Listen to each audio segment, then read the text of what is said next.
ilahi senden bir dileğim var, kapından sürüp de dara düşürme, dara düşürme. Ya ilahi senden bir dileğim var, kapından sürüp de dara düşürme, dara düşürme.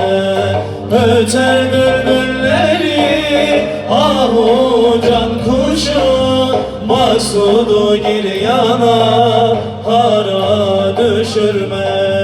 Öter bülbülleri ahu can kuşu, maksudu giryana hara düşürme, hara düşürme, dara düşürme, nara düşürme. Mevlam yardan ayırma, hara düşürme, dara düşürme, nara düşürme. Mevlam yardan ayırma.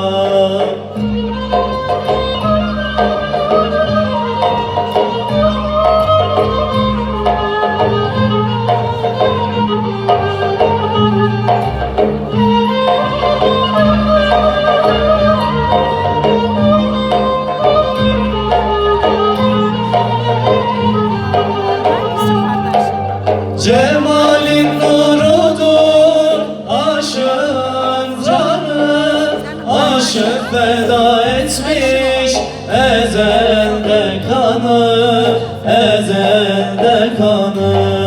Ey bu can mülkünde ruhun sultanı, aşkından başka bir hara düşürme.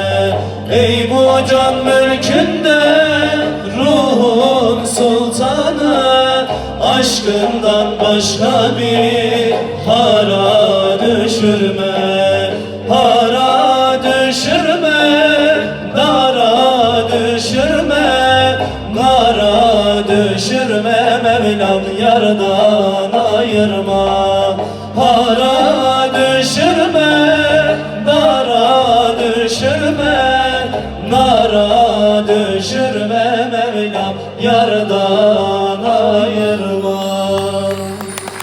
Çok teşekkür ediyoruz. Efendim çok teşekkür ediyoruz. Hepiniz hoş geldiniz, sefalar getirdiniz.